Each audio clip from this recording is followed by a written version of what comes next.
Okay. ఇది ఇది ఇది దీని అవసరం ఏమొచ్చింది? చట్టబద్ధత కల్పించాల్సిన అవసరం ఏముంది? లీగల్‌గా దీనికి సంబంధించిన శాంటిటీ ఏంటి? నరసింహరావు గారు, భారతదేశంలో ఏర్పడినటువంటి అంటే 29 రాష్ట్రాలు అంటే అన్నిటి నేపథ్యాలు మనకు అవసరం లేదు ఈ సందర్భంలో. కానీ హ్మ్. కానీ 2000 అంటే మనకి ఒక 26 సంవత్సరాలకి ముందు పెడితే, అంటే తెలంగాణకి ముందు పెడితే మనకి కొద్దిగా ఒక 20, 22, 23 సంవత్సరాల వయసులో 2003లో మనకి కొద్దిగా 2003లో 2000 ఐ థింక్ 2000 ఛత్తీస్గఢ్, జార్ఖండ్ ఇవన్నీ 2000 ఆ ప్రాంతంలో, 2000 ప్రాంతం. ఈ రాష్ట్రాలు అంటే మనకి ఊహ వచ్చిన తర్వాత నాకు సంబంధించినంత వరకు రాష్ట్రాలు కొత్తగా ఏర్పడినటువంటి చేయటే ప్రయత్నం ఒక 25 సంవత్సరాల క్రితం జరిగినటువంటి జార్ఖండ్, ఉత్తరాఖండ్, ఛత్తీస్గఢ్. ఒకటేమో ఉత్తరప్రదేశ్ నుంచి విడిపోయింది, ఇంకోటేమో మధ్యప్రదేశ్ నుంచి విడిపోయింది, బీహార్ నుంచి ఒకటి విడిపోయింది. 3 ఎగ్జిస్టింగ్ రాష్ట్రాల నుంచి కొత్త రాష్ట్రాలను తయారు చేసింది పార్లమెంట్. ఈ పార్లమెంట్ తయారు చేసినటువంటి ఈ కొత్త రాష్ట్రాల సందర్భంలో దాని తర్వాత మళ్ళీ జరిగింది తెలంగాణ రాష్ట్రం. అవును. సో ఇప్పుడు 2000 సంవత్సరంలో ఆ ప్రాంతంలో కొత్త రాష్ట్రాల ఏర్పాటు, ఇప్పుడు మీరు అడిగిన ప్రశ్నలో నాకు అర్థమైంది ఏంటి అంటే, తెలంగాణ ఆంధ్రప్రదేశ్ రాష్ట్రానికి అమరావతిగా క్యాపిటల్ ఫిక్స్ చేస్తూ పార్లమెంట్ లో చట్టం తయారు చేయవలసిన ఆవశ్యకత ఎందుకు ఏర్పడింది ఇప్పుడు అనేది నేను అడగాలనుకున్నటువంటి ప్రశ్న అనుకుంటున్నాను. దీనికి నేను చెప్పే సమాధానం ఏంటంటే, నెంబర్ 1, భారతదేశం మొత్తంలో ఇప్పటి వరకు ఏర్పాటైన 29 రాష్ట్రాల్లో ఏ రాష్ట్రంలో కూడా క్యాపిటల్ నిర్ణయించే అధికారం పార్లమెంట్కి లేదు. ఓకే. క్యాపిటల్ నిర్ణయించే అధికారం రాష్ట్రాలకే ఉంటుంది. అది కూడా లేదు. రాష్ట్రాలకు ఉంటుందా, పార్లమెంట్కు ఉంటుందా అనేది silent about constitution. Okay. Okay. Article 3 ఏం చెప్తుంది అంటే, కొత్త రాష్ట్రాల ఏర్పాటు, రాష్ట్రాల భౌగోళిక స్వరూపం, రాష్ట్రాలకు సంబంధించిన పేరు, ఈ మూడిటిని మాత్రమే పార్లమెంటు ఆమోదిస్తుంది. ఓకే. ఈ పార్లమెంటు ఆర్టికల్ 3 ప్రకారం, కాన్స్టిట్యూషన్ ఆర్టికల్ 3 ప్రకారం ఎక్కడా కూడా రాష్ట్రాల రాజధానులు నిర్ణయించే అధికారం పార్లమెంట్ కు ఉంటుందని కానీ, అది రాష్ట్రాలకే ఉంటుందంటే కానీ, it is silent about the deciding capital. It is best to the decision of respective assemblies అనేది ఒక కన్వెన్షన్. ఓకే. ఎందుకు అంటే, ఛత్తీస్గఢ్ కి రాయ్పూర్ ని క్యాపిటల్ గా ఇచ్చేసేదానికి కానీ, లేకపోతే జార్ఖండ్ కి రాంచీని క్యాపిటల్ గా ఇచ్చేదానికి కానీ, లేకపోతే ఉత్తరాఖండ్ కి డెహ్రాడూనో లేకపోతే సమ్మర్ క్యాపిటల్, వింటర్ క్యాపిటల్ లో డిసైడ్ చేసేదానికి కానీ, ఆ రాష్ట్రాల అసెంబ్లీలు నిర్ణయం తీసుకున్నాయి కాబట్టి ఆ రాష్ట్రాలకి క్యాపిటల్స్ వచ్చింది. ఓకే. పార్లమెంట్ కూడా కొత్త రాష్ట్రాలను ఏర్పాటు చేసేటప్పుడు మీ క్యాపిటల్ ఇది అని డిసిషన్ తీసుకోవాలి ఎప్పుడు కూడా. Okay. Okay.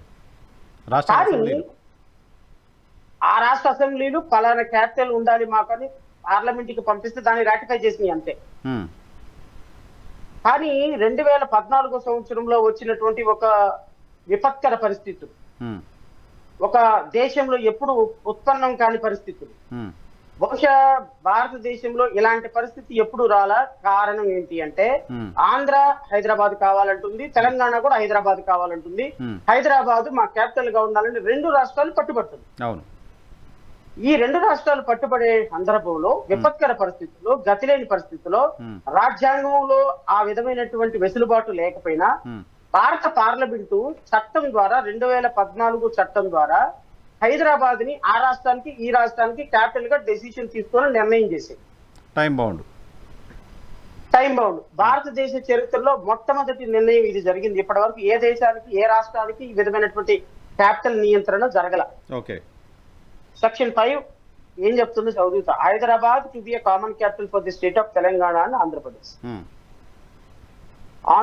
On and from the appointed day, Hyderabad in the existing state of Andhra Pradesh shall be the common capital for the state of Telangana and the state of Andhra Pradesh for a period of not exceeding 10 years.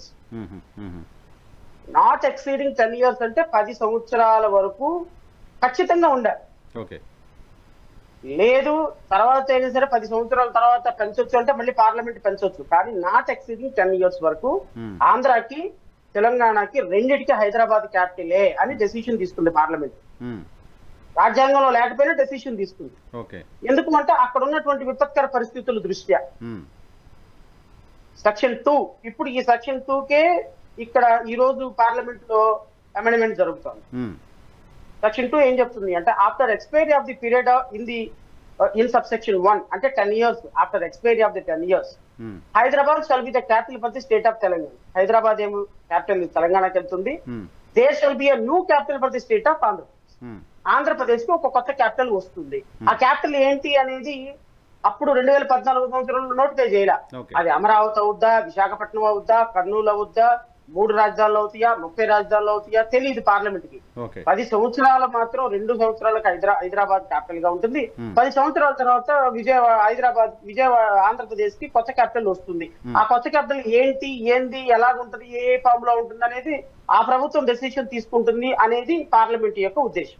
అయితే 2014 సంవత్సరంలో pass చేసిన తర్వాత ఈ చట్టం హైదరాబాద్ మాకు కావాలి అని గొడవ చేసినటువంటి ఆంధ్రప్రదేశ్ ప్రజలు చంద్రబాబు నాయుడు ముఖ్యమంత్రి అయిన తర్వాత ఓటుకు నోటు కేసులో నిన్ను అరెస్ట్ చేస్తావా, హైదరాబాద్ వదిలి వెళ్ళిపోతావా అని కేసీఆర్ గొంతు మీద కత్తి పెట్టినప్పుడు విపత్కర పరిస్థితుల్లో, విధిలేని పరిస్థితుల్లో రాత్రికి రాత్రి హైదరాబాద్ వదిలేసి విజయవాడ రావాల్సిన పరిస్థితి చంద్రబాబు నాయుడుకి ఏర్పడింది.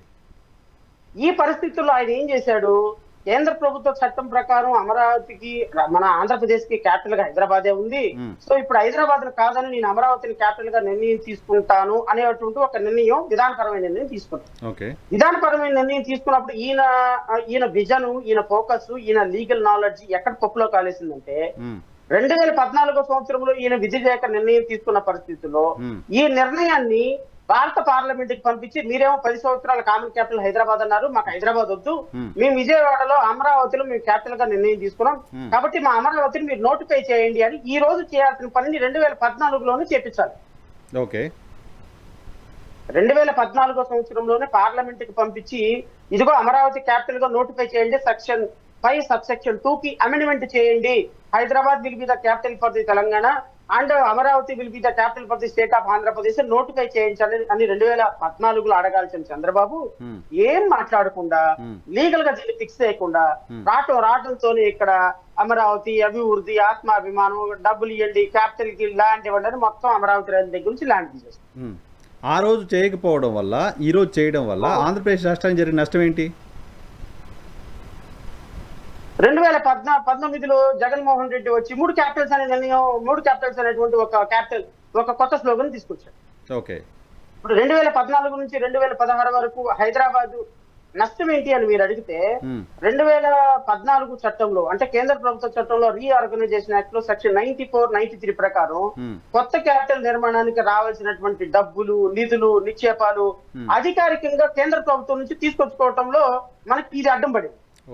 లీగల్ గా ఫిక్స్ చేసి లేదు కాబట్టి కేంద్రం డబ్బులు ఇవ్వాలంటే కూడా శానిటీ లేకుండా ఏ హెడ్ కింద ఇస్తుంది? అయ్యా మేము హైదరాబాద్ నుంచి విడిపోయాం, కొత్త క్యాపిటల్ కట్టుకుంటున్నాము, మా కొత్త క్యాపిటల్ కి మీరు డబ్బులు ఇవ్వండి అని అడగటానికి నీకు అసలు క్యాపిటల్ నిర్మాణమే లేదు, సెక్షన్ 5 సబ్సెక్షన్ 2 కి అమెండ్మెంటే లేదు, నీకు హైదరాబాద్ కామన్ క్యాపిటల్ గా ఉంది. ఇప్పుడు మరి నువ్వు ఇక్కడ నిర్మాణాలు చేసుకోవాలి అంటే ఆంధ్రప్రదేశ్ కి నిర్మాణం, కానీ ఆంధ్రప్రదేశ్ కి అమరావతి క్యాపిటల్ గా మీరు ఆ రోజే డెసిషన్ తీసుకున్నట్టయితే మేము కొత్త క్యాపిటల్ కట్టుకోవడానికి మాకు చట్టంలో మీరు సపోర్ట్ చేయాలని ఉంది కదా, మాకు సపోర్ట్ చేయండి మనం రైట్ రాయల్ గా అడిగే అవకాశం ఉంది.